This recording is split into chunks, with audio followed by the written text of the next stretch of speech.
Welcome to Introducing Drones into an Agricultural Science Classroom. My name is Sarah Holland and I will be your guide. This video will discuss why drones are beneficial to student education, how you can get a remote pilot certificate, and what type of drone might be useful in your program. So why would you want a drone in your program? Well, they're fun. They offer students a way to get out of a classroom but still learn. Drones can be a great experiential learning opportunity because students can complete a task, reflect, and decide what their next move is. They also showcase non-traditional jobs in agriculture. Drones continue to advance and will be useful tools for farmers. We need to get some background information before we get too deep into the world of drones. The FAA is the law enforcement for all things drones. You may hear terms such as UAS or SUAS in place of drones. What are the laws regarding drones?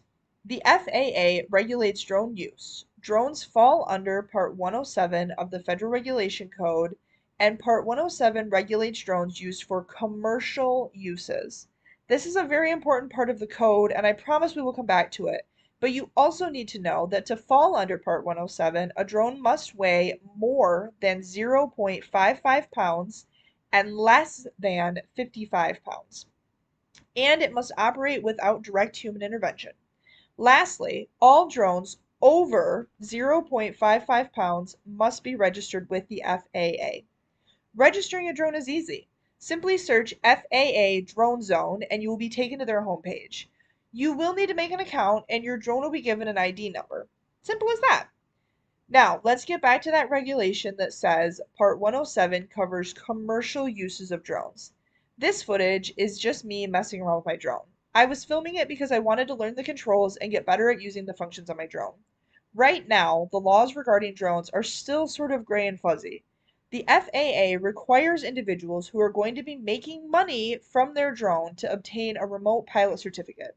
Teaching is a gray area because you're probably getting paid to teach, but you aren't directly making money off of the drone. For now, you are not required to have a certificate to use a drone in a teaching setting, but that could change in the future. Getting your remote pilot certificate isn't that hard. You must take a 60-question exam, you have a 2-hour time limit, and you have to get a score of at least 70%. The exam is made up of 5 topics, which can be seen here.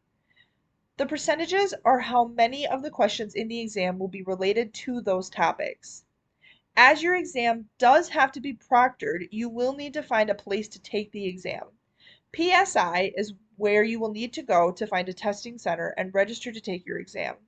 There are testing facilities all over the state, and when I took my exam in March of 2025, it cost me $175. Once you pass the exam, you will need to apply for a certificate through the FAA. You will receive a licensed card and you will need to do an online renewal every 24 months. Just remember, pass, apply, fly. Preparing for the exam can feel a bit daunting. There are a few ways to be successful. Personally, I took a class at Michigan State University and a class at Mid-Michigan College. I then purchased this book. If you don't do anything else, purchase this book. You can also simply purchase this book, but it will be a bit more difficult because there is a lot of information to take in. There are a lot of options when it comes to taking drone classes. Some are online, some are in person, but ultimately it's up to you to decide how you learn best and what you feel you may need to succeed. Drones are being used in agriculture in a lot of different areas, such as spraying for pesticides or using infrared cameras to monitor plant health. By using technology like this, farmers are able to treat problem areas more efficiently and effectively. Drones can also be used to monitor animal health and check fences. There are 4 main categories of drones: fixed wing, single rotor, fixed wing hybrid, and multi-rotor. All drones have pros and cons, and a few are listed for each. Fixed wing drones resemble a traditional airplane and are most commonly used for surveying and aerial mapping. Single rotor drones look like a traditional airplane and are most commonly used for carrying heavy loads and LiDAR scanning. Fixed wing hybrid drones can come in a lot of shapes and sizes, and they are most commonly used for deliveries. Finally, multi-rotor drones are probably what most of us think of when we think of a drone. They can be used for 3D scans, videography, photography, visual inspections, and a lot more. this is the part of the video where we're going to have a little teacher-to-teacher discussion. The most important part of choosing a drone for your program is knowing what your goals are. At the end of the day, drones simply give us data, and at a basic level, that data might only be a video or a picture, but as you continue to look deeper into drones, you may end up with LiDAR or infrared data, and that's going to take more effort to put it into something usable. When we talk about different kinds of drones, we can start at a very basic level. This is like a $50 drone, came off Amazon. It's very simple, very easy to use. It does have a camera, but your camera is limited to specifically whatever plane your drone is at. This is my personal drone. This is a DJI Mini Mavic 4K. This also has a camera. This does have a gimbal on it though, so this camera can move and I can change the direction of this camera whatever way I need to make it. It also has an SD slot so that I can keep quite a bit of data and then be able to use that data off of this drone. This drone was about $400. It also came with quite a bit of extra things like some batteries and those types of things. DJI is, in my opinion, a really great brand. So they have a lot of really specific drones made specifically for agriculture. And I highly suggest that if you're looking into a drone, that you at least check out DJI. They offer drones specifically made for spraying. They have infrared, they have LiDAR, they also have some delivery and some crop scouting drones. So they have a lot of really great drone options. They are a little bit more expensive though. They really are more of the Cadillac of the drone world.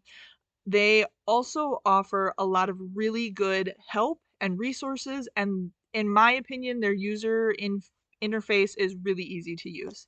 Now, as teachers, part of our job is to ignite a spark, right? So to me, that means that this drone is still a completely valid and option for your program. This still allows students to get a drone up off the ground. It gives them some experience with how to put drones together, what are the mechanics of drones, and they can take some pictures or some video, whatever you want them to use. I think that this is still a completely valid option within your program because, again, this is simple. This is not going to require a lot of really in-depth technology to be able to use that data that that drone is giving you. If you decide to go with something more like this, again, you're looking at a higher price option. You're also looking at more options of what to do with that data. If you continue to go deeper and you look into something with infrared, you then have to have special programming to be able to really utilize that infrared data. So at the end of the day, I can't tell you what drone specifically is best for your program because that really just depends on what your goals are.